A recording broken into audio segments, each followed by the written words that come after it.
Good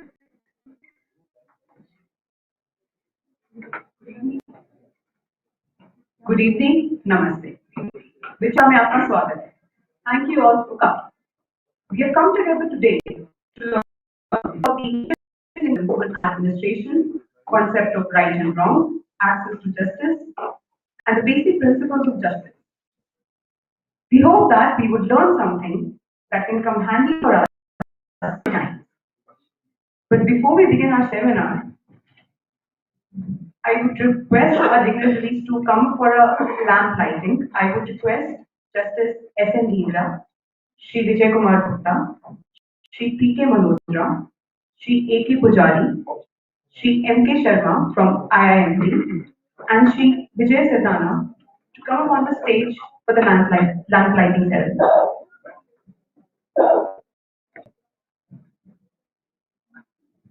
I think we can welcome our guests with a round of applause.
Thank you so much.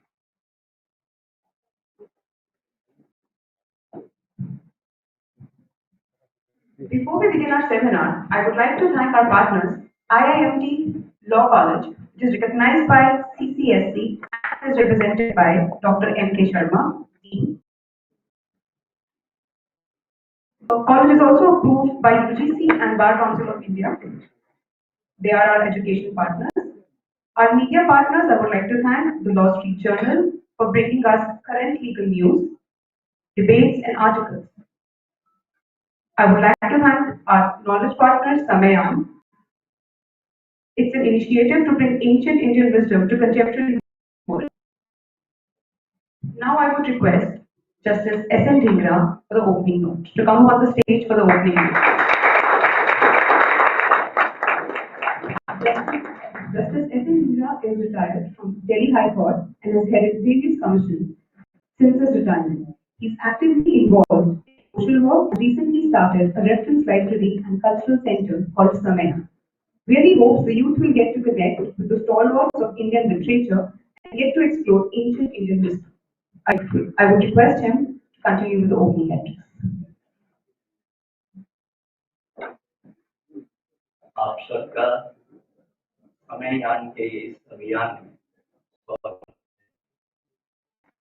आज हमसे एक बड़ा ही विशेष और पवित्र दिन, जिसको हम बैसाखी के नाम से भी जानते हैं। भारत में यह दिन कई रूपों में, कई पर्व के रूप में मनाया जाता है और असम में ये रोंगाली बिहू के नाम से और दक्षिण में उड़ीसा में विशु के नाम से, के अंदर ये बैसाखी और देश के अन्य भागों में विभिन्न रूपों से, विभिन्न नामों से ये पर्व मनाया जाता है।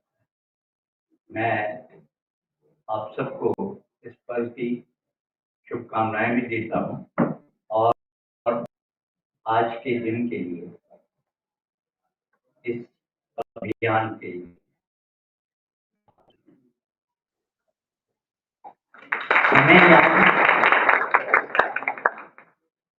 समय यान एक यज्ञ की भांति, जिसमें मैं चाहूंगा कि हर व्यक्ति अपनी क्षमता से आहुति दे। ये यज्ञ हमने आरंभ किया कि हम भारत के उस प्राचीन ज्ञान को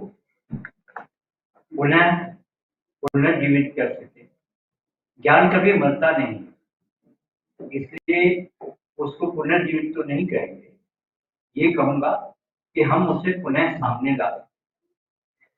ज्ञान एक ऐसी धातु और पूंजी है जो न कभी नष्ट होती है न की जा सकती है, और भारत के अंदर इस ज्ञान को नष्ट करने की बहुत कोशिश मुगलों ने यहाँ के पुस्तकालय किए और जितने अध्यापक थे गुरुकुल के, उनकी हत्या कर दी। नालंदा और हमारे जो दूसरे विश्वविद्यालय थे, वहाँ आक्रमण करके पुस्तकालय जब जलाए गए तो उन पुस्तकालयों में की आग जो है कई कई महीने जली, इतनी पुस्तकें और पांडुलिपियां। लेकिन हम विद्वान लोग थे, उन्होंने किसी न किसी प्रकार उस ज्ञान को संजोए रखा, बचाए रखा। विशेष तौर पर दक्षिण के अंदर हमारे इतने आक्रमण नहीं हुए, तो दक्षिण के जो विद्वान थे उन्होंने इसे सहेज कर फिर धीरे धीरे ये सामने आया। कौटिल्य का अर्थशास्त्र एक पुराने पुस्तकालय के अंदर, वहां के पुस्तकालय को 1700 कुछ में उसने जब वो पांडुलिपि देखी तो उसने अगवा किया। तब ये ज्ञान में आया कि कौटिल्य ने एक ऐसा ग्रंथ लिखा था जो परंपरागत हमारे ज्ञान को सहेज कर रखे हुए था, और पूरा का पूरा प्रशासनिक ढांचा कैसे होना चाहिए वो उसमें। इस प्रकार दक्षिण में बहुत से ऐसे पाए गए, उन व्यक्तियों को सहेजा गया और धीरे धीरे करके वो हमारे सामने फिर से उनकी मीमांसाएं, उनकी कमेंट्रीज सब प्रचलित हुई और यहाँ के विद्वानों ने उनको। तो समय यान का ये प्रयास है कि हम जहाँ तक हो अपने प्राचीन ज्ञान से प्रेरित करें, लोग उनको पढ़ने के लिए प्रेरित करें, और उसमें जो आज के लिए रेलेवेंट है, जो आज के लिए अच्छा है, उसको हम अपना इन्हीं संहिताओं में, इन्हीं मीमांसाओं में भारत के न्याय शास्त्र का भी दर्शन। भारत में कैसी न्याय व्यवस्था वो कैसे चलती थी, लोगों को कैसे न्याय मिलता था या नहीं मिलता था, भारत में कैसा शासन था, राजा के क्या कर्तव्य थे, ये सब कुछ हमारे इन्हीं ग्रंथों के अंदर लिखा हुआ है। इस ज्ञान को चलाने का जो श्रेय है वो सशक्त समाज को जाता है। सशक्त समाज एक एनजीओ है जो 2011 में रजिस्टर हुई और उसने कुछ डिस्पेंसरीज, कुछ ऐसी चीजें खोली।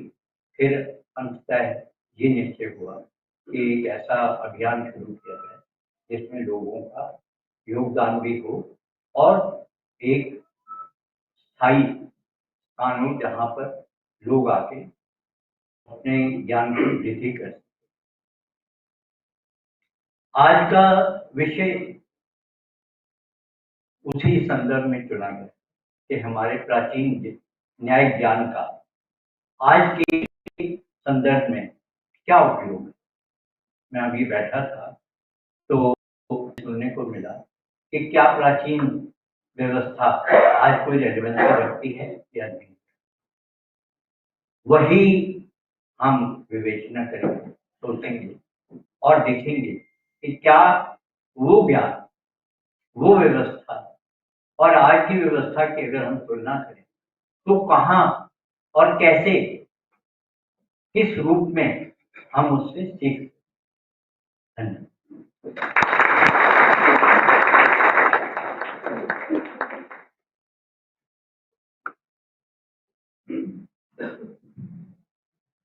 Thank you so much, Justice S.N Dhingra, for actually setting the movement for the discussion today. It was really insightful, I think, for every one of us, knowing that what Samay Yaan carries with it. Now, today's panel discussion is on using ancient wisdom for judicial reforms in India, as he rightly said. I would like to call our moderator, Mr. P.K. Malhotra, on stage. And along with him, I would also like to call our panelists,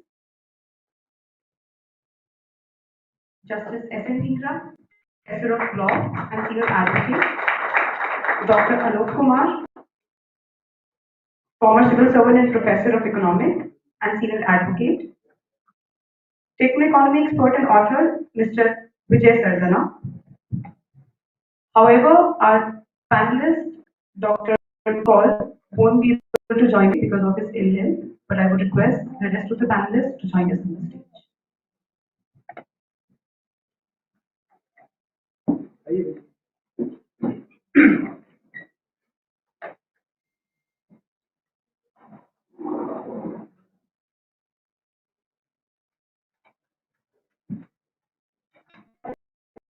We start with a round of applause. We can carry forward the discussion.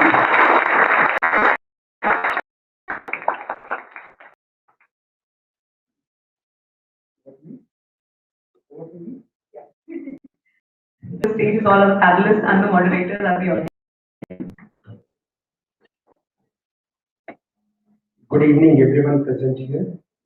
On behalf of Samay Yaan and other participants here, I welcome you all on this. We are sitting Visakhi. We are also today celebrating Dr. B.R. Ambedkar's birthday also, and because this is he is the father of the Constitution, is considered to be the father of the Constitution, and the fact remains that today what we are going to discuss is nothing, but it has all come out of the Constitution only. And fortunately, I'm lucky that I have a very distinguished panel. It makes my job to some extent very easy and to some extent very difficult. Yes, it makes my job easy because they are all distinguished people and I know they have answer for everything. But it is becoming difficult for me in the sense that what question I should ask them, which really will correlate the ancient legal system to the present day system, because so far as our judicial system is concerned, I think all of us, one way or the other, either ourselves or our family members, are affected. And everybody says, why no judicial reforms are taking place in spite of the fact that so much has been done for judicial reform right from 1951. I find many law students and people from the college, students from the college are also participating here. And they must have been taught in their colleges also, and all of us also know. Before COVID, the pendency in our course, which was used to be 3 crore, after COVID, it has increased to 5 crore. In spite of the fact that you are holding lok adalats where cases are disposed of quickly, the government is adopting a mechanism for early resolution of dispute, which include arbitration, conciliation, mediation. Lok adalats are held regularly, and then for specialized subjects, tribunals have been constituted throughout the country, and the specialized subject goes to the tribunal. If so much diversion has taken place, why this tendency is increasing? Is it because the awareness among the people have increased and more people are seeking their rights from the court, and that's why?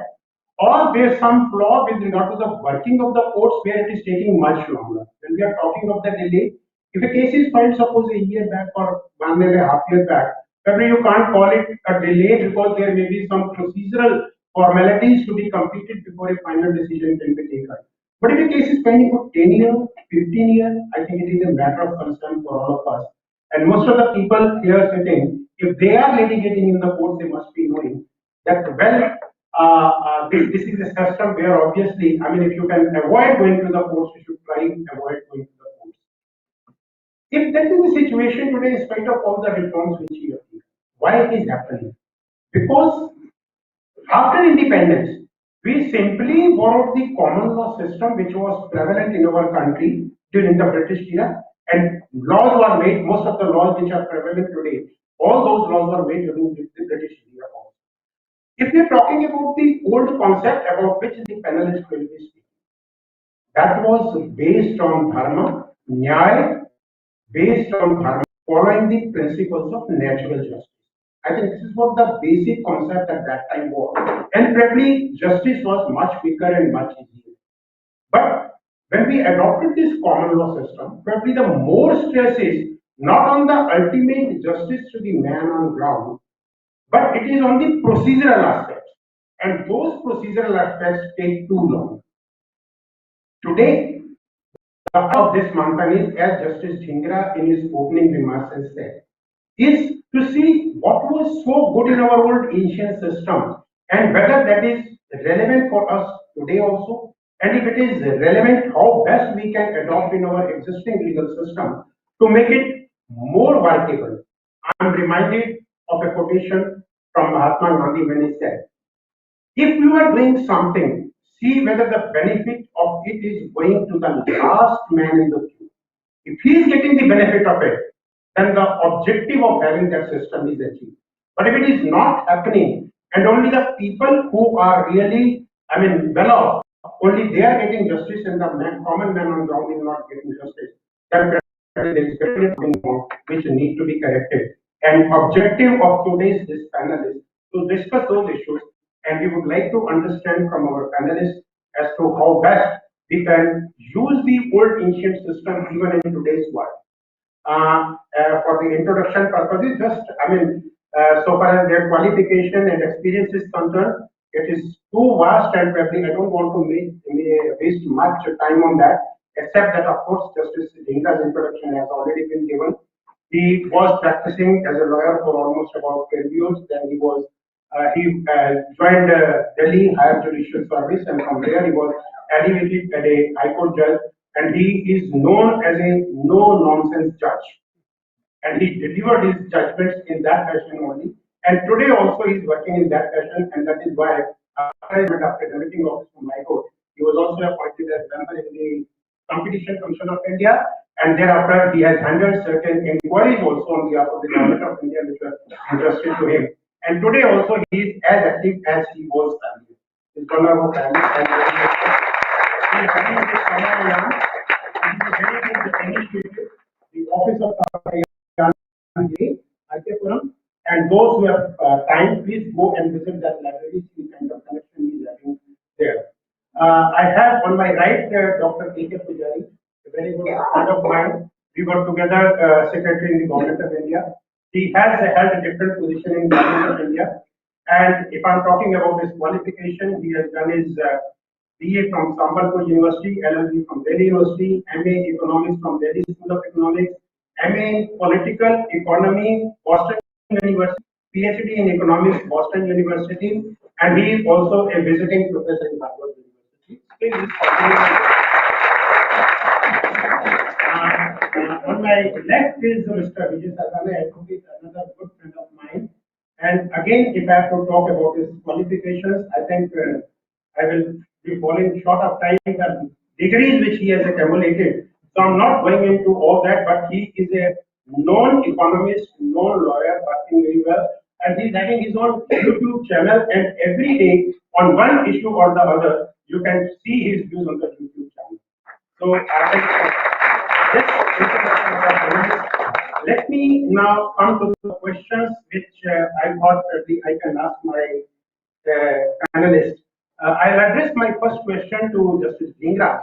Justice Dhingra, I would like to understand for the benefit of the participants of this seminar that when we got independence, we adopted the laws which were passed by the Britishers for us as probably, maybe we could have adopted certain steps to ensure that the old ancient legal system, even the Constitutional Assembly could have debated it and seen what are the good practices which were prevalent at that time, which will suit today's need and probably can be adopted by us. Was any exercise done in that regard, or do you think that that exercise would have been good for us as a citizen of the country? Thank you, Mr. Nolta. See, I had tried to find out what debates had gone into when we adopted this judicial system. This judicial system was evolved in England in somewhere 1500 at the time of King George, some king, I don't remember the name. And there, this was a system which was evolved out of bargaining powers between barons and the king. Barons wanted some facilities, and then barons at that time had their own armies, and those barons bargained with the king, and Magna Carta came. Then Magna Carta gradually was amended from time to time, with the barons getting more power and king also getting his power. And then this developed into a system which developed out of the, you see, orders, judgments passed by the judges. So that is why it is called common law system. The system in which there were no statutes at that time. In England, there is no constitution, there is no written constitution. They only follow precedents and conventions and decide the things. See, except England and some of its colonies, in entire Europe, common law system is not possible. In in Italy, France, Germany, nowhere common law system is possible. There is civil law system. And in civil law system, the best thing is that law is definite. It is not dependent upon the whims and fancies of judges. You have a statute. Every judge has to look into the statute, not the interpretation given by another judge. And he has to decide. He is not bound by the precedents. He has to consider the facts and give his findings based on the law as laid down. That is the civil law system. Here, elaborate rules are laid, and whenever necessity is there, the parliament amends the rules. And then those are followed by the judge. In common law system, the parliament hardly makes law, thereafter it is left to judges for interpretation, and the precedents of the judges are binding on all lower courts and all. So these two systems are prominently running at the time. We got the third system was communist system, which was there in Russia, China. Fourth was Japanese system, which was there in Japan, evolved out of that. And fifth system was Islamic system, when we got it. Unfortunately, there is no discussion. In 1947 to 1950 or 52, when we adopted the constitution, as which will be the best system for this country. See, in 1835, when Lord Macaulay visited India, he made a statement in Parliament, British Parliament, that in India the old ancient system is so good that their people are by and large law followers, and they do not violate the law. And there are groups who violate the law, but then those groups are very few in space. So he said, unless you see in England at that time, he said, unless we follow our own system, we cannot rule it. So for ruling India, they brought this system in India.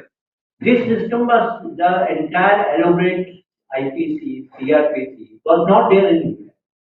This IPC, CRPC and other evidence act and law which were enacted, they were specifically made for India. You see, in England, the violation of law was not considered as a serious offense.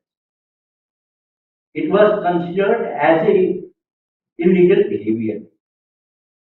But in India, they made violation of every law as very serious against the state. So that system which they adopted, you see, then they codified it in 1861, 1862, 1865. You have all the codes. After 1857, when the power went to British Queen, you see the codification started. And simultaneously, education system was changed. The same Macaulay introduced English school system in India. And the sole purpose of introducing English school system in India was to subjugate the people here. The good things which were there out of their ancient knowledge and to make them subservient to the British Empire. And they succeeded. They succeeded so well that we all, after independence, became mental slaves. So, I'm going to so what was the system which was in India prior to Mughal period? I'm not talking of Mughal period. See, in ancient India, see the constitution framing in ancient India is given in Mahabharata. If you see the Shanti Parva of Mahabharata, here, chapter 59, the Bhishma Pitama elaborately gives how the state evolved. He said prior to when there were no king, people were by and large abiding dharma. Dharma here does not mean religion or mazhab. Please, dharma here means the basic tenets of righteousness which every person must follow. So, when the people who were by themselves following dharma started quarreling with each other due to greed, due to this, he went to one of the learned persons among them of that time. At that time, Brahma was considered the most learned person. And they requested him that you tell us how to do, how to proceed. Brahma at that time gave them a law book or you see, he wrote a elaborate procedure, terms and conditions, rules for following by the society. This Shastra of Brahma contained 1 lakh shlokas. Out of them, you see this, since it was not written down at that time or it's lost in that, there's reference to Brahma's shlokas is available in different books, different smritis, but Brahma's Shastra is not available. So Bhishma Pitama talks of that in Mahabharata. And he says that, you see, the people, the Brahma, advise them to have a king, choose a king out of them, who was Kshatriya in nature, one who was able to protect and was able-bodied, courageous, taking care of everyone. And then they choose somebody, Prithu, named Prithu. Prithu, you see, he ruled sometime, he followed Shastra. And then again, he deviated from the path of Dharma. See, learned persons of that time removed because our Shastras say king is not the last word. While European is based on basic tenet, our jurisprudence is the king of kings. That way, our Shastras developed. Thereafter, you see, there were many lawgivers. As the society developed, the lawgivers evolved out of the society. One beautiful thing which you will find is that law was not the command of king in our country. It was never the command of king. The law was evolved by learned people of the society. You will find Narendra, Praspati, Vatsyayan, many of these sages who wrote elaborate law books and gave what should be followed and how it should be. Now, what was the system then? What system was involved? Solution of disputes. Let us think of that. You see, the resolution of disputes, we have elaborate system which is described in Smriti, Manu Smriti, Vatsyayan Smriti, in Kautilya Arthashastra. We had a elaborate system of courts where disputes used to be taken and resolved. Now the beautiful thing was that you go personally to the court and make a prayer to the court that this is your grievance and please help me and give me justice. Now it was the duty of the court to record your plaint, whatever you call your complaint, and then ask you questions so that your complaint is complete. And then after asking questions, it was recorded, it was complete, you were told whether law provides any remedy to you or not, whether you can proceed with the complaint or not. If you still say, okay, no, I want to proceed despite advice of the judge, that there is no law which can give you remedy in this grievance which you are saying, if you say no, I am sure that there is a remedy, I want to proceed, you had to deposit a security or calling the defendant to the court.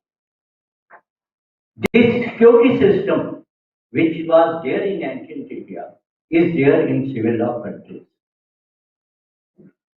There, if the judge finds that your plaint is not viable enough to be proceeded, he can ask you to deposit. This is not there in common law, at least not in India. Although in India there are provisions that judge can ask you the security in certain cases, but I have not seen this provision being used by any. Now after this, then we had a hierarchy of courts. For family disputes, kulam, they used to be called kula. Kul courts means you are in the area. You see, there used to be large joint families. So elders of the joint family used to get together and decide. Then Shreni courts, then Sabha courts, and then Shasan courts, and then King courts. You could take appeal from one court to other.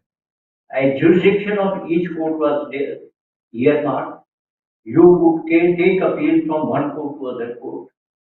And the other beautiful thing of the system was that you had not to pay any court. You were charged amount only after the dispute was decided. If your dispute was frivolous, you had to pay to compensation to the other party and expenses of.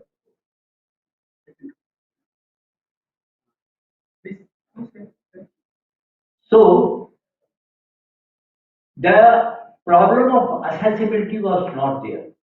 Any man could walk into the court, tell his complaint. Today, you see, you find that you cannot move to the court without the help of an advocate. And the story put forward is the story which you have told to the advocate, modified by him, told to you that unless you add these things to the story, you won't be heard. And we, unfortunately, see, there is a provision under Order 1 Rule 10 CPC where a plaintiff can be called and asked to make statement in the very beginning of the case, but it is granted 0.0001% of the judges use this. And by one judgment, Supreme Court has made this provision also better. So this aspect of interaction between the court and the litigant is almost over.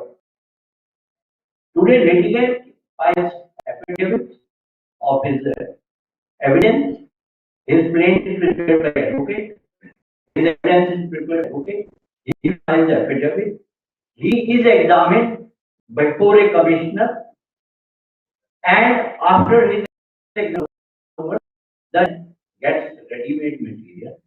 His job is only to hear the argument and give the judgment. So this we have landed at a place where litigant and judge are cut off from each other. Litigant and justice are cut off from each other. Judge and justice are cut off from each other.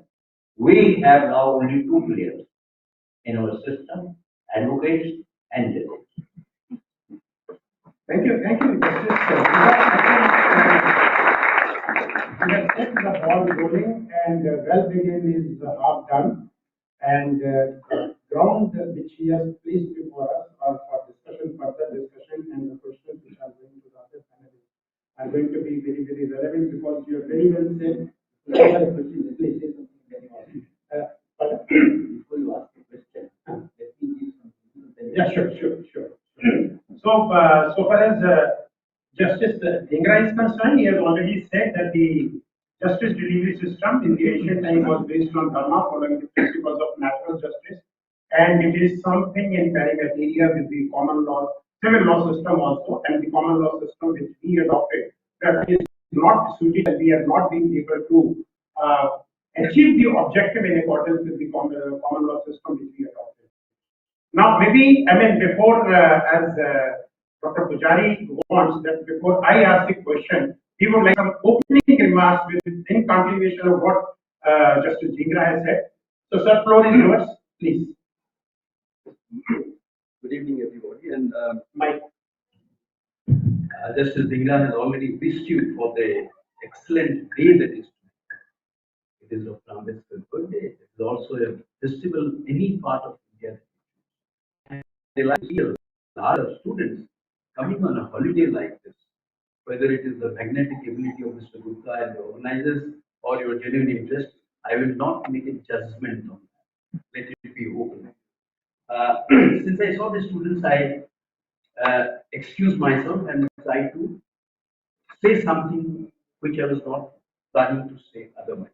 Because there are certain things, rather than give you an elaborate view of what ails the system and what we could have borrowed, I'll give a few specific examples so that you people, there is something, whenever I speak somewhere, I try to say, what is it that you take back from it? So let me try to mention a few things. Justice Dhingra has mentioned that. I will try to elaborate it. Point number one. Was there a hierarchy of courts in ancient India? He mentioned about that.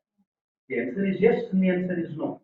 Yes, because India as a country did not have a uniform system of justice delivery, or there is no uniform system that was followed.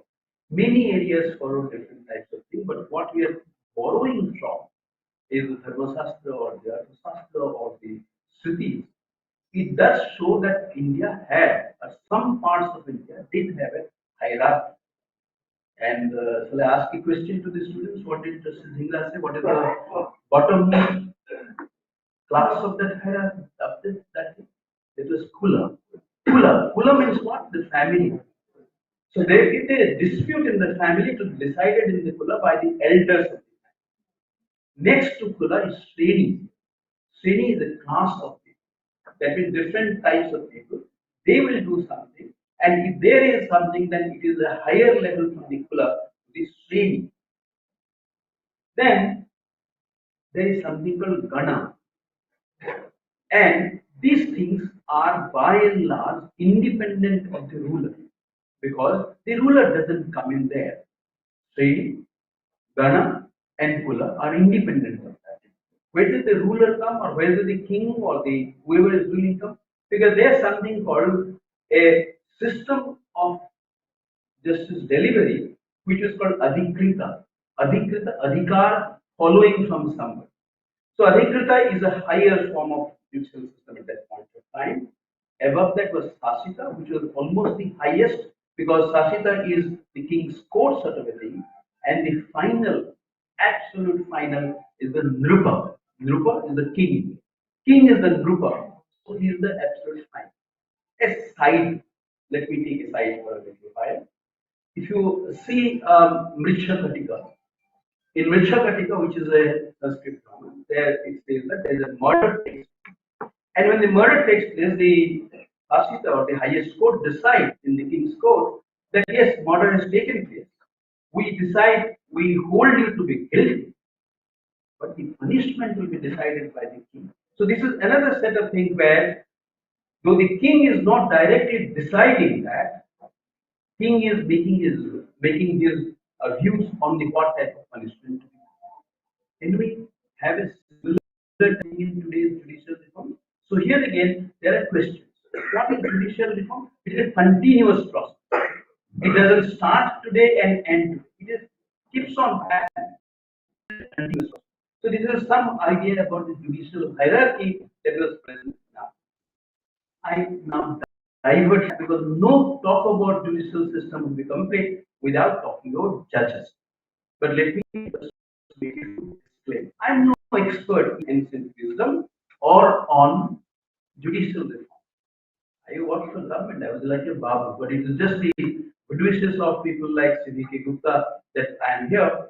And when I told the galaxy of people that are there, here, C.K. Malhotraji, B.T. Kaul, a very celebrated professor who come today, Justice and Mr. Sardana, I immediately did. Why? What is my last name? Last name is Pujari. What do Pujaris do? They do puja. When they do puja, what do? You put a garland on top. In the garland, there are flowers. These are the flowers, but there are also dhaga. So भगवान के पास वो फूल जाते जाते धागा भी फूल जाता है. तो हम तो वही धागा है. हम एक्सपर्टीज है.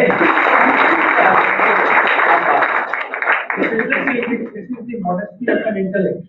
Let me move from there to the appointment of the judges, which is a subject that every one of us is bothered about. Everyone has a view on this. This is very surprising thing in our country that on agriculture, on road traffic, on appointment of judges, things that everybody has a view. सबके पास कुछ ना कुछ view होते हैं और उसीलिए there we are all dying of what is called analysis, the paralysis by analysis. Let me mention what happened. Judges appointment. What did Raja Dharma say? In the Raja Dharma, in fact, Raja Dharma word, the phrase is slightly difficult now because Mr. Atal Bihari Vajpayee used the word Raja Dharma. So, like, but we talk about academic thing. I'm looking at the students and we talk about academic. Raja Dharma. Now, who should be a judge? Somebody who is an expert in Vyavahara. What is Vyavahara? Procedures. He must know, he or she must know the procedures. By the way, if I say he, traditionally it has been always he in India and all this thing, but please, he includes she. So, Vyavahara, that means procedure, he must be an expert in Vyavahara. He also, or she must also be an expert in Dharma. Dharma is Justice Dhingra pointed out to you, is not religion, is law. So therefore, both in the procedural side and the substantive side, somebody must have expertise to be appointed as a judge. He must also be Bahusruta. What is Bahusruta? A scholar. Many things, Sune, Sruta, Sune, Bahu, Ane. So at that time it was basically Shruti which was giving this. So Bahusruta hona chahiye. So the judge, in order to be eligible to be a judge, one must be, there is no appointment, there is no Union Public Service Commission, there is no collegium judges, but these are the type of people who are recommended or desirable to appoint them as judge. Then Pramananda. Pramana is what?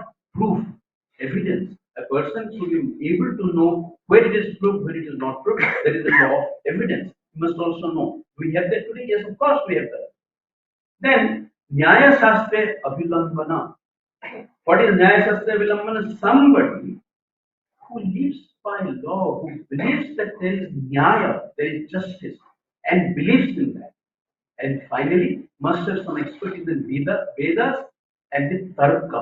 What is that? Logic, argument.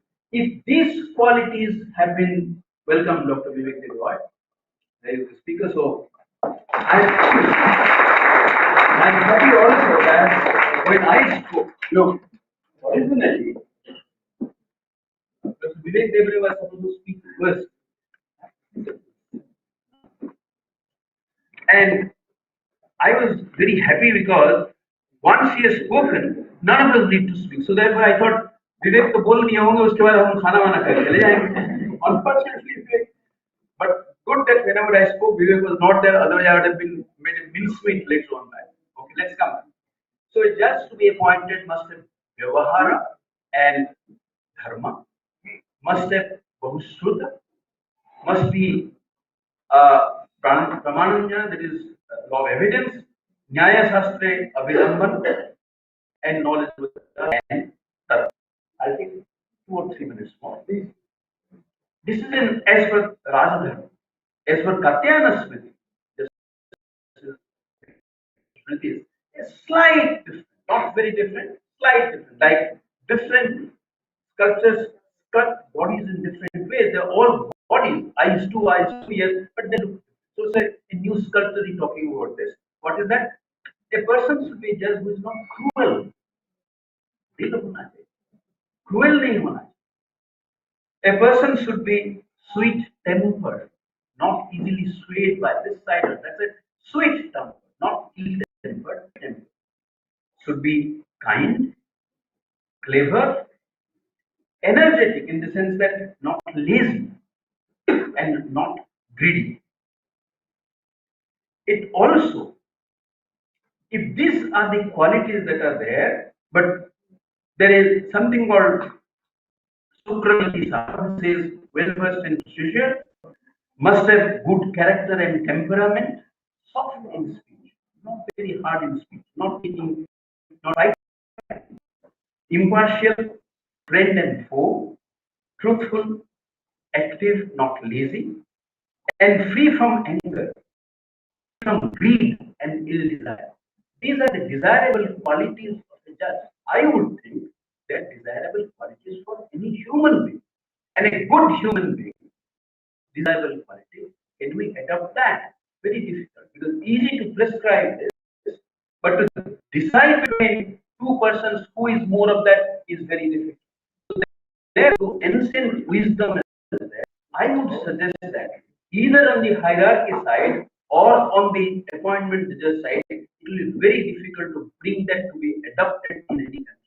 Last, the question that she asked is that at the time of independence, why did we blindly accept the legacy of the law system that was given to us, which we call the colonial system? This is Dhingra also mentioned a little bit. Why did you not go to change? I have slight difference on that. When we got independent, there are many more things to do. Important things to do. Making a constitution is one of them. We did not deliberate whether we should really change, adapt, or modify this law. These laws continue. But what are those laws? Indian Penal Code. Indian Penal Code, if you say certain types of offences have been made up and We may not agree today about certain thing, whether it is an offense or not. But to say that IPC is wholesale colonial would be slightly harsh. It will be very, very harsh thing to say IPC is completely colonial. There are quite some things which did not be there in IPC, something did not be offense. Also, it is possible today to take a view that the certain punishment prescribed have been very, very harsh. But IPC as a whole, I would think that it could be amended, it could be modified, but it could not be thrown out. Procedure side, we have evidence side, we have CPC, we have criminal procedure.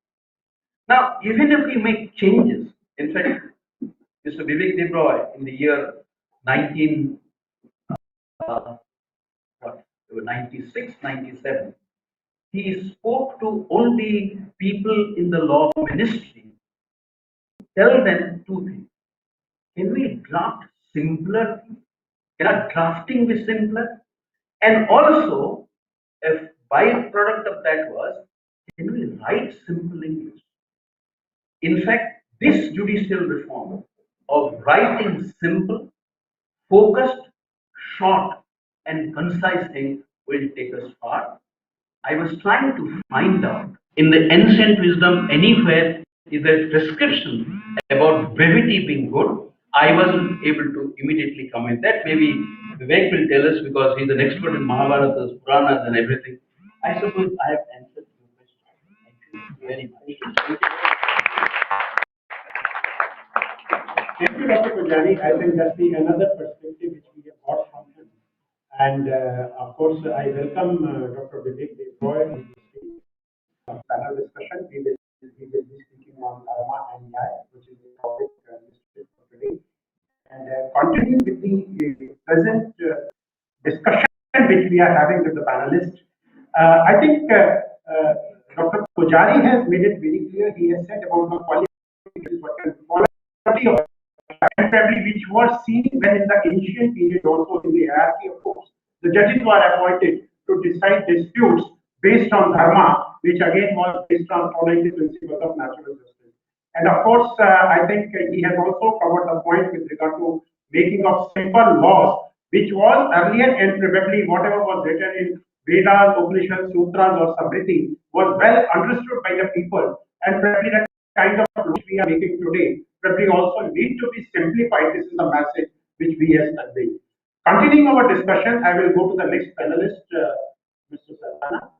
And Mr. Sardana, one issue on which I would like your views, because you are an economist also, you are an agriculturist also, you are practicing law also.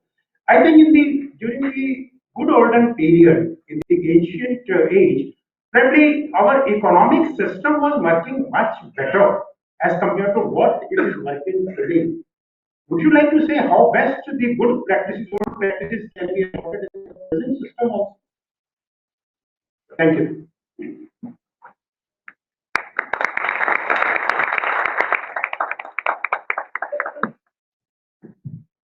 आप सबको मेरा प्रणाम। धिंगरा साहब का forum है तो मना कर नहीं सकते थे। Really honoured to be here with you all और बाकी हस्तियां जिनके बारे में हम सुनते रहे देखते रहे हमारे सामने।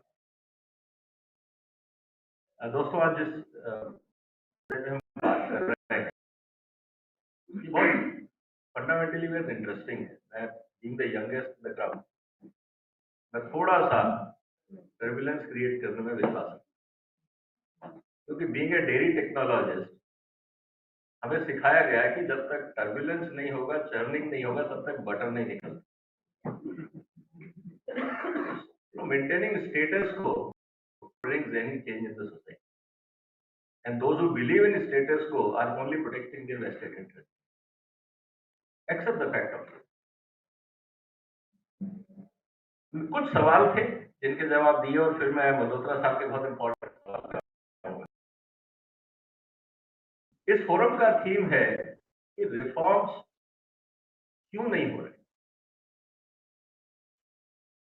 देखिए, एक बात हमें समझनी होगी और मल्होत्रा साहब का भी पार्टली आंसर उसमें है। जब कोई सिस्टम चलता है, चाहे वो सरकारी हो या प्राइवेट हो, समाज में हो या राजनीति में, थोड़े समय बाद सिस्टम में हर आदमी कहीं ना कहीं जैसी भी हो अपनी जाने। जब आप रिफॉर्म की बात करते हो तो आप उनके जो पिछले 5, 10, 15, 20 साल जो उन्होंने जमाई हैं, आप कहते हो उनको अप्रूव करें, तभी तो रिफॉर्म होगा। भाई आप गलत जगह बैठ गए, आपको हटना पड़ेगा। क्या बात कर रहे हैं? मैंने आगे पीछे करके लोगों के हाथ पैर जोड़ी, यहाँ तक पहुंचा, तब आप कह रहे हो 5 मंथ फिट। ऐसे कैसे चलेगा? मेरी जिंदगी के 20 साल तो गए, तो मुझे तो यहीं टेकना है। Then I became center of access and I want world to change. That's the reality. कोई इसमें एक्सेप्शन नहीं है। We all are human beings. We all have similar weaknesses. Intensity and gravity कम ज्यादा हो सकता है। कोई भगवान नहीं है हम में से, कोई भी हो। तो सबसे पहले जब आप किसी सिस्टम में रिफॉर्म नहीं होता हुआ देखते हैं, आपको पहले यह समझना होगा कि इस आउटडेटेड डिफेक्टिव सिस्टम के बेनिफिशियरी कौन कौन है। जब तक आप वो नहीं ढूंढोगे, रिफॉर्म थ्योरेटिकल रह जाए, नहीं होगा। टाइम पास होगा, आर्टिकल लिख लोगे, सेमिनार कर लोगे, सब कुछ कर लोगे, कुछ नहीं होगा। तो वो जड़ें वहीं की वहीं। आप जैसे कहते हैं ना कि आप पत्ते आएंगे, पत्ते चले जाएंगे, पतझड़ आएगा, दूसरा आएगा, फिर नए आ जाएंगे, वो पेड़ वहीं का वहीं रहेगा, तो बीमारी वहीं की वहीं रहेगी। ये हमें नेचर का सिस्टम है, समझना होगा। दूसरा, हम लोगों की आदत हो गई है रिफॉर्म्स के नाम पे कॉस्मेटिक चेंजेस का। हम लोग सिम्टम्स एड्रेस करते हैं, रूट कॉज नहीं करते। भीड़ हो गई तो एक काउंटर और बना, ये नहीं देख रहे हैं कि भीड़ हुई क्यों, अल्टरनेट सिस्टम ऑफ ट्रांसपोर्ट क्यों नहीं बनाया गया, एक ही क्यों है। कोर्ट्स में इतने सारे केसेस हैं, हम फिजिकल से डिजिटल आ गए, लेकिन नंबर ऑफ कोर्ट्स नहीं बढ़ाने की इच्छा बनी। जब आपको पता है कि जज भी ह्यूमन बीइंग है, वही जज क्रिमिनल केस देखेंगे, वही इकोनॉमी केस देखेंगे, वही जज टेक्निकल केसेस देखेंगे, वही जज एग्रीकल्चर देखेंगे, वही जज सब कुछ देखेंगे। क्योंकि आर्बिट्रेशन में मैंने देखा है, लीगल केसेस में मैंने देखा है कि जो टर्मिनोलॉजी लिखी है ना वो लॉयर को समझ में आ रही है ना जज को, और आर्ग्यूमेंट हो रहा है। मैं अगर आपको लाइव एग्जांपल दूं तो आप हंसेंगे। मैं आपको एक लाइव एग्जांपल देता हूं। इंटरेस्टिंग केसेस है। एक आजकल बड़ा एक नया, जिसे कहते हैं लॉ में भी फ्लेवर ऑफ मंथ होते हैं। आजकल lot of excitement in the NGOs and people about animal welfare. Okay?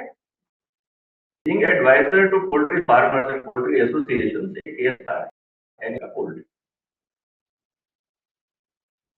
जो अंडा देने वाली मुर्गी होती है उसको लेयर बोला जाता है। 4 साल से केस चल रहा है। मेरे को ऑनरेबल जॉइंट सेक्रेटरी ने बोला विजय आज जाके गवर्नमेंट लॉयर को कल किया। मैंने कहा सर मेरा कोई रोल नहीं है, आप need somebody who can technically understand the, ठीक है। क्योंकि किसानों का मुद्दा था, किसान एसोसिएशन से बोला सर हम मत जाए, तो समझ में नहीं आ रहा हमारी जिंदगी की चीज। मैंने जाके पहला सवाल किया, मैंने कहा सर जो लेयर्स हैं इसको रखने के लिए you can not adopt what you are और NGOs are proposing because of these are biological reason. ये सब लेयर मतलब 4 साल से फाइल आपके पास पड़ी है। उनको लगा कि लेयर मतलब मैं लेयर की बात कर रहा हूं।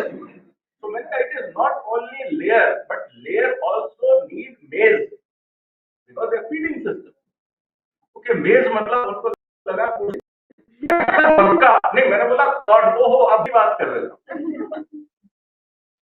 मेरा क्या कहना है, इकोनॉमिक मैटर्स में देयर आर मल्टीप्लायर फैक्टर्स। आप मेरे ऊपर डिसीजन नहीं ले रहे हो, मेरे पे डिपेंडेंट जितनी इकोनॉमिक इंडस्ट्रीज हैं सब बर्बाद हो जाए।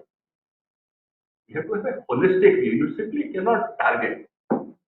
This needs wider understanding of economic operations, जिसको सीखने की हम लोग को नहीं, क्योंकि इसका सबसे बड़ा क्रिटिसिज्म लीगल प्रोफेशन में क्या है, लॉयर सुनना नहीं चाहते, लॉयर कहते हैं मुझे सब पता। You don't know court, I know court more than you. तो ढींगरा साहब ने कहा कि the whole argument is between, or the whole legal system is serving judges and the lawyers, not the society. This is one of the reasons that why there is a crowd in the courts.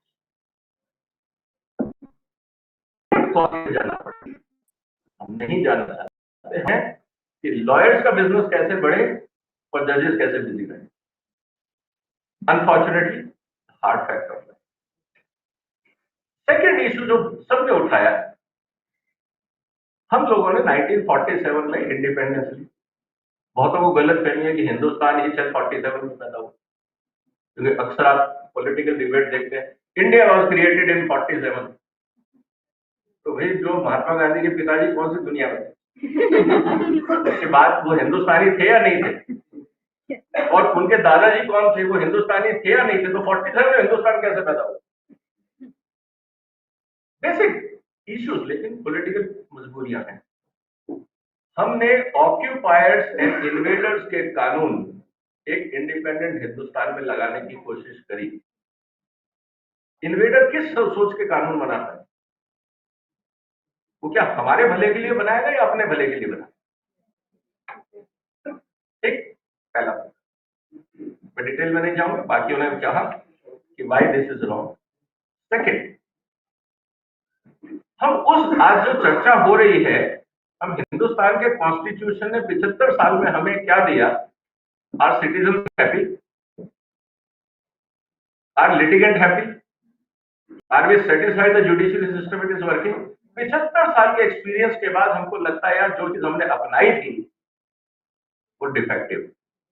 Accept the fact, क्योंकि being a man of processing industry, being a technocrat also, I am a technocrat, I am a management guy, I am economist and also incidentally lawyer. तो मैंने पूरी दुनिया के हर angle से दुनिया को समझने की कोशिश करी. अगर एक डिफेक्टिव प्रोडक्ट आता है बाहर, आप उस डिफेक्टिव प्रोडक्ट के ऊपर चिल्ला नहीं सकते, क्योंकि that defective outcome is a multiple input of defective raw material and defective processes और कॉम्बिनेशन ऑफ दैट, तभी डिफेक्टिव प्रोडक्ट बनता है, अपने आप नहीं बनता. अगर रॉ मटेरियल ठीक है पूरी तरह से तो प्रोसेस डिफेक्टिव है, अगर रॉ मटेरियल डिफेक्टिव है तो आउटकम अच्छा हो ही नहीं सकता. ये साइंस है, क्योंकि process never improves the quality, it only retains. याद रखिएगा. इसका मतलब ये है कि अगर सिस्टम डिफेक्टिव है और आउटकम समाज में लॉजिकल नहीं है, तो either our systems are defective.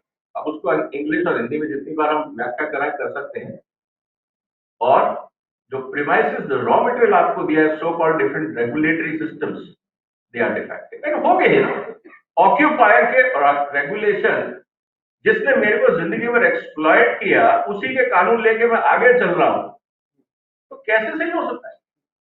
उसमें तो इनबिल्ट, इसको हम बोलते हैं जेनेटिक डिफेक्ट. इसको हमें समझना है. तीसरा मुद्दा जो इंपॉर्टेंट आया और जो समझने की बात है, सब स्टूडेंट्स बैठे, हिंदुस्तान में हम पीएचडी करने के लिए 5 साल देते हैं. कॉन्स्टिट्यूशन कितने दिन में बना?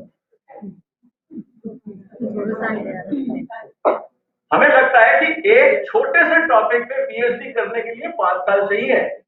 कॉन्स्टिट्यूशन हमने 2 साल में बनाया. कभी किसी ने प्लेजरिज्म का ट्रायल लिया है कॉन्स्टिट्यूशन? आपको हम लोग पहले दिन से कट पेस्ट टेक्नोलॉजी अडॉप्ट कर रहे हैं एज ए इंडिपेंडेंट इंडिया. इसीलिए यहाँ पे इनोवेशन नहीं हो रहा है, क्योंकि हमारी फाउंडेशन ही कट पेस्ट है. Why India lacked in innovation? क्योंकि we believed in fixing things instead of doing things properly. हम लोगों के माइंडसेट में डिफेक्ट डाल दिया गया है कि आप किसी तरह से करो, चोरी करो, बेईमानी करो, कट पेस्ट करो, एक दूसरे के पैर पे रख के आगे बढ़ो, कुछ भी करो, बस करो. तो उसका आउटकम क्या है? We are crushing each other instead of supporting each other, and that is leading to distraction. Another important aspect we have to look at is,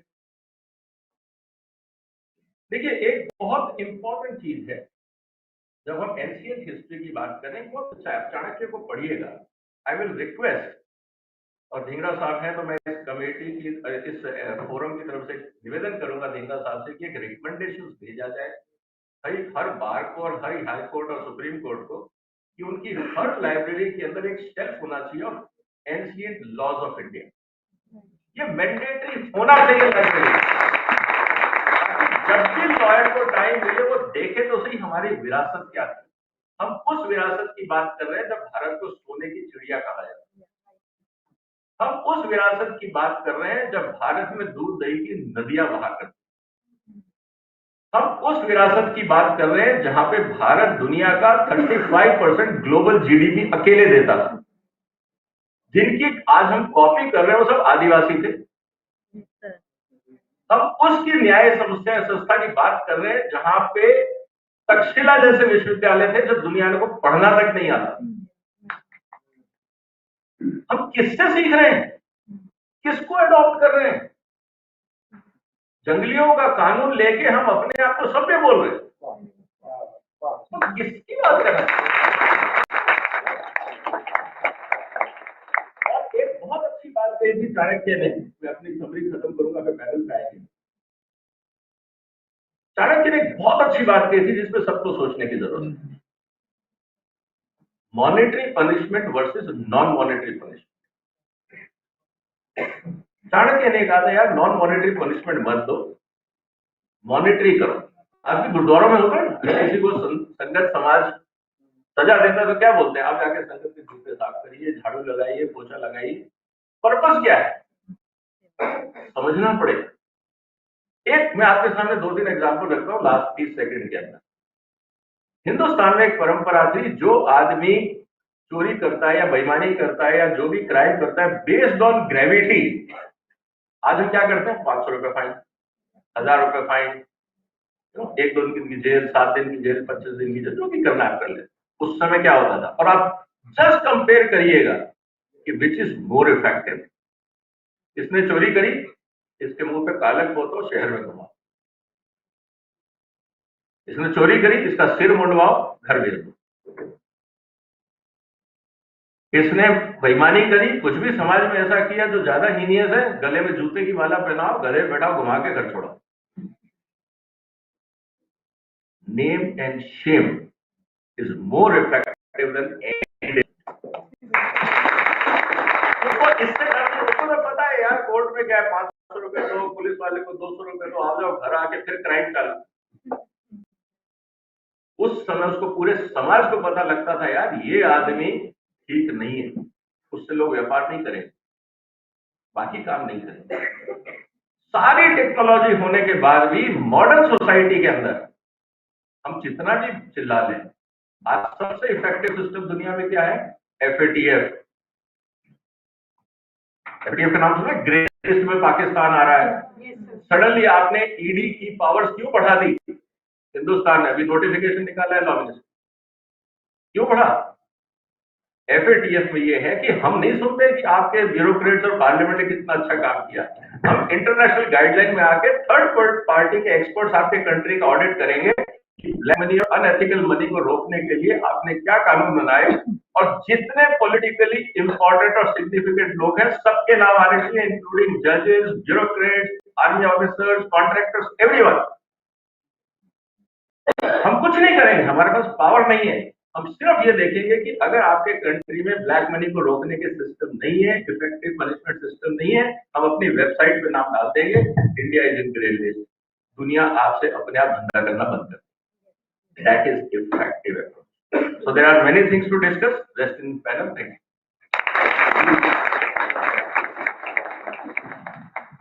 Thank you, Sardana ji. Discussion has been going on very well, and I think it's amazing because very interesting points have been raised, and we can go and on.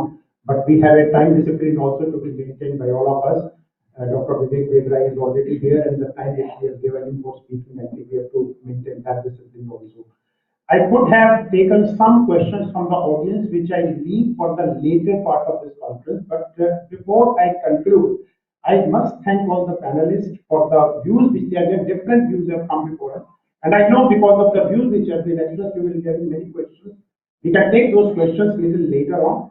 But before I close, I have small issues to refer. One is, of course, you mentioned about punitive justice and reformative justice also. That's more important. Yeah. Yes, please, just a minute. Yeah, you want to say something? Okay. Then just one or two small questions which I would like to mention here. Justice Dhingra also mentioned about it. Dr. Pujari also mentioned about it. The specialized court which were earlier prevalent in the country, whether those specialized courts will serve the objective which we want to have today, that is a quick justice delivery system to the common man on ground. That's a very and second is, can we have a litigant-centric justice approach? Pujari, would you like to say something on this? Justice Dhingra, would you like to say something? I think we can do it after. Okay. So with that, I think we can conclude this panel discussion. I think very good suggestions have come before us, comparing the old system with the new system and what changes can be brought. We can close this session here, and I leave it to you for further carrying on the proceedings. Thank you so much, sir. I would like to thank the panelists as well. I know we're all full of questions because it was a very insightful session, but we a little longer and we take one question after our keynote address. Now I welcome Dr. Vivek Debroy, an Indian economist who is serving as the chairman of the Economic Advisory Council to the Prime Minister of India. He is also credited with translating a number of volumes of Mahabharata, Harivamsha, the Valmiki Ramayana, Bhagavad Puran, the Markandeya Puran, and Brahma Puran. Now I would welcome our guest, Dr. Vivek Debroy, to continue with his keynote address on the topic Principles of Nyaya. A big applause.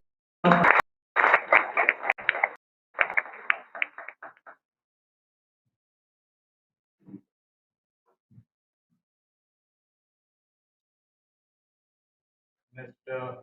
Malhotra, Mr. Sardana, Justice Dhingra, Mr. Pujari, and ladies and gentlemen, let me first apologize for having come late. I was held up at another meeting. It was an important meeting, but that meeting happened to be more important. Let me thank Justice Dhingra for having invited me to come and speak here. I missed out on what some of the panelists have said. I do not know whether Dr. Pujari mentioned he and I were classmates, and we have therefore known each other for years and years. I have a bit of a problem because there are two separate themes in what is being discussed. There is the ancient wisdom part of it, and there is the judicial reforms part. But Justice Dhingra was very clear. He told me you're supposed to speak on Dharma and Nyaya. Leave judicial reforms to us. So what I will do is, I will initially at least speak on Dharma and Nyaya and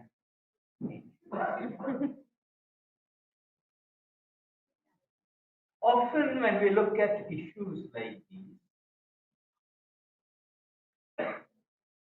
we look at them because we are trained that way with a very, very Western ethics. And one of the things we must remember is that whenever we are using words, they have a basis in language. And the language systems of English are completely different from our traditional language, whether it is Sanskrit or any of the languages, Indian languages, which owe their origin. What do I mean by that? It's a point, but it's not a point that is normally appreciated. Hence, I want to stress that. In Western language systems, particularly English, the noun is important. The proper name is important. The I is with a capital I. In our language systems, the noun is irrelevant. Every Sanskrit word owes its origin and its meaning to the verbal root. If I find a word like Ajagara, a perfectly valid translation of that is a python, a boa constrictor. But the root meaning of Ajagara is something that swallows the gara part, a goat or aja. So if one of you younger people, we are a bit old for that, actually manages to eat a goat, you are also an aja. Which is the reason you will find that people who have not become too westernized, if they are asked, what is your name? Our normal reaction is not to say, I am Anu. That's the Western reaction.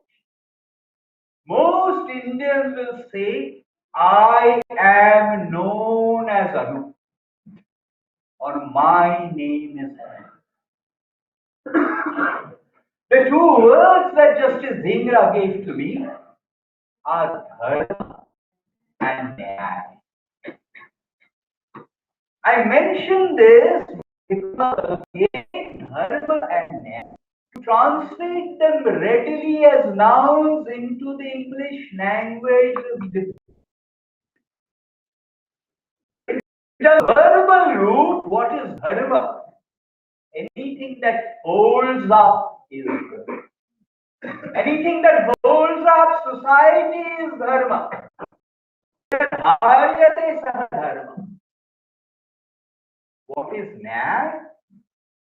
Nyaya has the root into convey.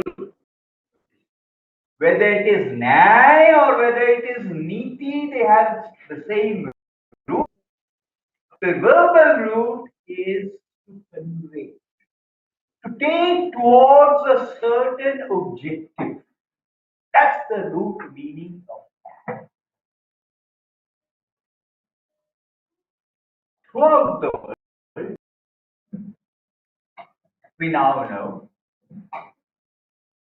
there was an ice age around 10,000 BC, give or take 1,000 years.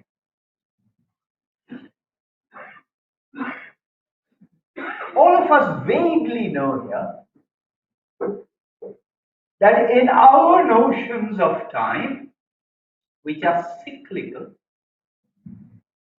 there is a Satya Yuga, there is a Treta Yuga, there is a Dwapar Yuga, and there is a Kali Yuga. And that cycle of Mahayugas goes on and on. And we also know, vaguely at least, that there is a parallel measurement of time in terms of what is called a Manvantara. When a Manu rules or presides over. And roughly we also know that there was a Manu known as Swayambhuva Manu. And all of us know this story about Swayambhuva Manu. Anu, who's from Orissa. famous by Jayadeva in Gita Govinda. Vilaya Payodhi Jale Dhritavana Sivedan Vihitava Hitra Charitram Vedam, reference to Vishnu's Matsya or Meena avatar. There was a flood. Manu went to bathe in a river known as the Kritamala river, and we know the story. He found a small fish, brought it home, put it in a pot. The fish grew larger and larger in size until he released it into the ocean. And eventually, that fish, Vishnu in the form of Meena avatar, Matsya avatar,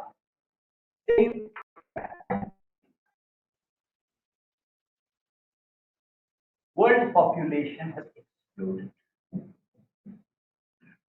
Will continue to explode, will stabilize around 2060.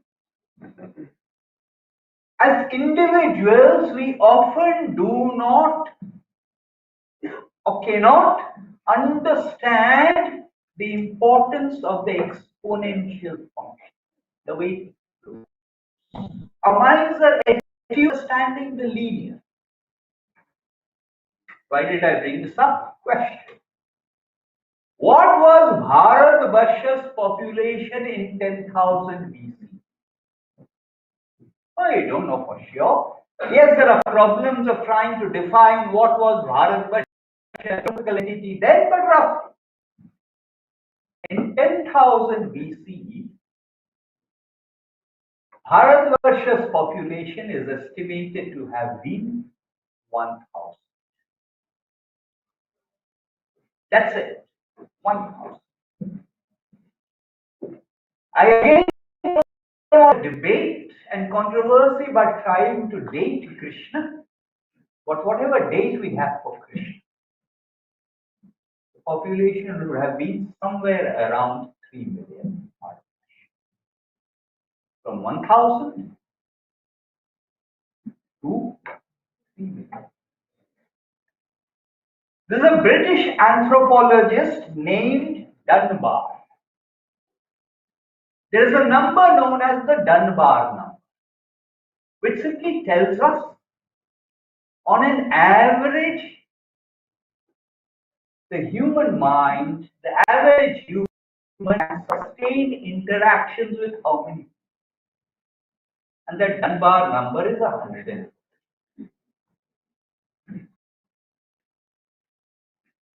What is all this about law? What is our customary belief? Our customary belief is in Satya Yoga. People naturally followed Dharma. There was no need for force. There was no need for the king to administer law because people themselves, on their own, followed the law. Think of it like this.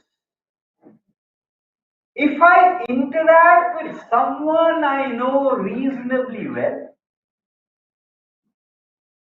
I will tend to be civilized. I will tend to follow the law, whatever be the definition of law. If I react to someone and I am anonymous, whether it is on social media or whether it is in a crowd, the undesirable facets of my character will come out. So if the population size was 1,000, in Satya Yuga, so to speak, I did not need the law. By the time it came to Dwapar Yuga in 3 million, as a society we needed certain norms of behavior. As population size is expanded, as we began to interact with people we do not know, throughout societies, throughout civilizations, we needed to evolve norms of conduct on the civil side as well as on the criminal. do our texts tell us? Our texts tell us, in Satya Yoga, there was no need for a king. People were naturally inclined towards dharma. The notion of a king began to evolve in Treta Yuga. And evolved even further in Dwapar Yuga and in Kali Yuga. Of course, everything goes somewhere. If I ask you, give me a word for a king in any of the Indian languages, there are plenty of words. You will say Nripa, which means king. Someone or the other will say Raja. The Sanskrit word is Rajan. There is a difference between Nripa as a king and a Rajan as a king. Nripa simply means, remember I said the verbal root is important, Nripa simply means Lord of men. Rajan has a root in delight, in causing delight. So Rajan or Raja is a king who is not just a king just like that. He is a king who delighted the praja, who delighted the subject. And the first king in that sense was Prithu, after whom the earth is named as Prithvi or Prithivi. It is Prithu who first set out the rules for everything. He leveled the earth. He set out rules for exploiting the environment. He established cities.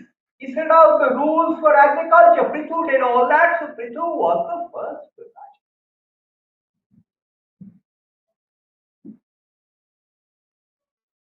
Raja. We are both economists. We studied economics. It's high time I bring in a little bit of as pure character. There are two models that are prevalent in the world today, as ideals as character. One of them is capitalism, and the other extreme is socialism. Now, do not get me wrong, that ideal capitalism exists nowhere in the world. Do not get me wrong that ideal socialism is anywhere. I'm talking about the ideal caricatured position. What is capitalism? Capitalism is a situation where all decisions are taken by the market, by the individual. The caricatured or ideal version of socialism is one where all decisions are taken by the government or the state.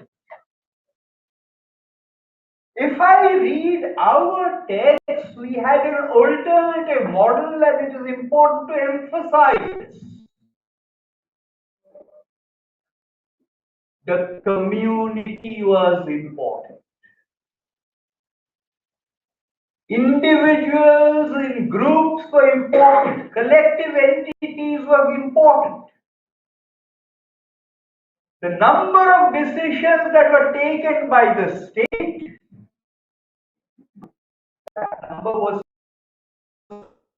the number of decisions that were taken by individuals were also limited.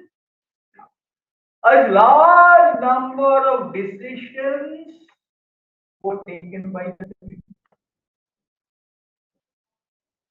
What has fallen into disuse now, and it is important to recognize this, is that we have got used to the state or the government doing everything. We do things as individuals, but as communities or groups, we have abdicated our responsibility. Look at the state of water bodies in India. Till about 1920, these water bodies were maintained by communities. They are being rejuvenated now.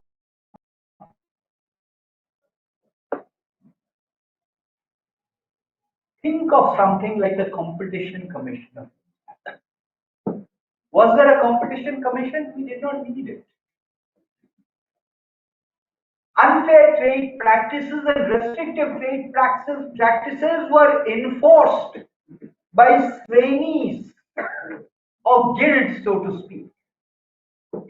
MRP and skill formation, these were done by the trainees of guilds.